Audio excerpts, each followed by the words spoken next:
Robinson to grow.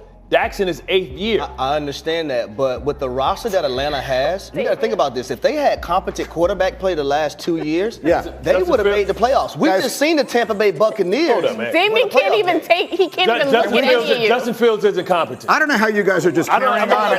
Guys, we're losing. Dave, you would. I was literally about to walk off. Like literally. Please respond. Bro, we were locked. I mean, like, be honest. Dog, I love you. We were a locker room. We shared some intimate things at our locker room. But I will say this. We don't need to I will know say about this. To sit here and say you would rather have Justin Fields than Dak Prescott, the same man who had the most, led the league in touchdowns, the first Dallas Cowboys quarterback to lead the league in touchdown passes. Congratulations. We were talking about Dak Prescott as an MVP this year. And we're going to talk about Justin Fields in the same area code as Dak Prescott? Come on, man. We got to stop the disrespect of Dak Prescott like that, man. Somebody's going to clip this. Go ahead. They're not going to have it in the context. Then we're giving you the space. Give us the context. The context is $60 million. Locking him up, making him the highest paid guy that's going to strap you for 5 seasons at $60 million. Highest paid quarterback. We see what's happening with trying to be able to create team building around Josh Allen. Eventually, Baltimore is going to have to deal with it. So if I can get a young guy where I can build everything around him, why is Brock Purdy so successful? Because you can go out and get guys that are proven in depth. So if I can have Justin Fields for a second-round draft pick and plenty of cap space and much more upside, Dak is almost plateaued. He is what he's going to be, and it hasn't been enough. But here's the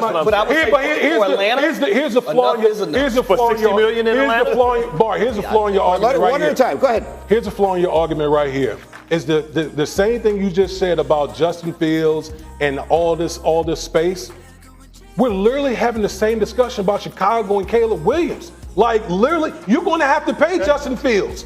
You're going to have to pay Justin Fields. 2 years. It's not like resetting the market or anything like that. You're going to have to pay him. But at the end of the day, Justin Fields is not in the same area code as as Rain, Dakota, Prescott. Any way you slice it. I did not say that.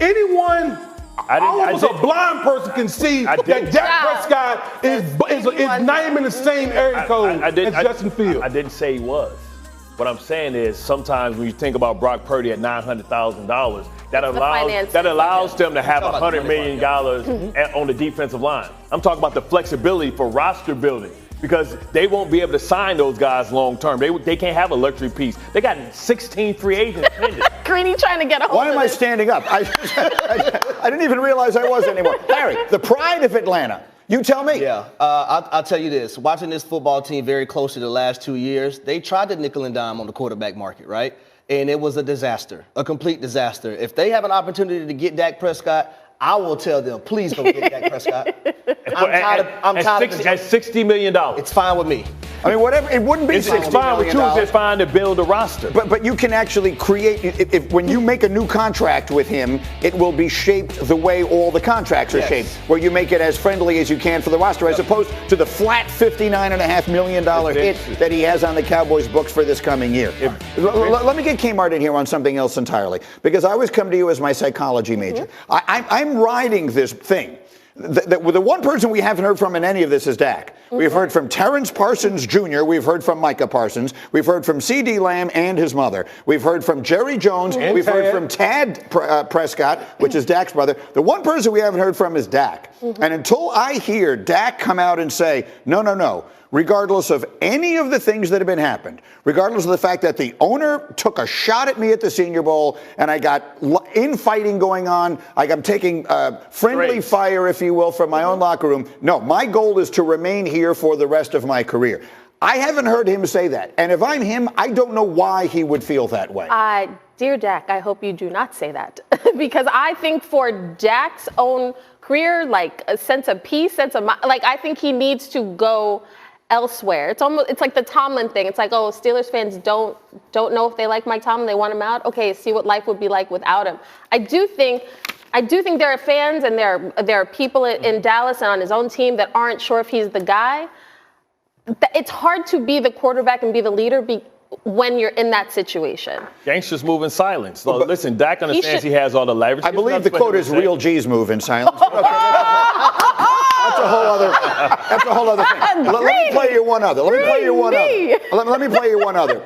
Because just to give you an indication of how impossible it must be to try and be the leader of this team, I want to play you one more Micah Parsons soundbite from yesterday. Again, this is he did not talk to the media after his team gave up 48 points against Green Bay 2.5 weeks ago. But of course, he, like everyone else, has heard criticism of their defense's performance. Listen to what he said about that yesterday. I can only play what it's called. Whatever they're calling, whoever personnel they're putting on, I'm not putting out personnel. I'm not putting out the calls. Nothing's coming from me. So you could put that and put that wherever you want to be or wherever you want to put it, but they're not coming from me. The package is in. I've even told multiple players, coaches that I'm very fine playing linebacker and playoffs. If that's what y'all want me to do, I just want to win. Taking strays. Boy, I confess he did. You should have seen these guys' faces when he said that. What you guys who played? I confess he did it. But he didn't make any impactful plays. So what he's basically saying is, I could have stood up and played linebacker and stopped him from running the ball down my throat. So now he's throwing Dan Quinn underneath the bus, who's created a system for him to flourish in. That's why he's going to get hundreds of millions of dollars because of the system that he plays in. Listen, like I've said it before, and like Micah, takes everything personal, but he talks too damn much. Like sometimes you just gotta. That's not your line, bro. When you get your ass kicked like that, you gotta learn how to understand it ain't your line.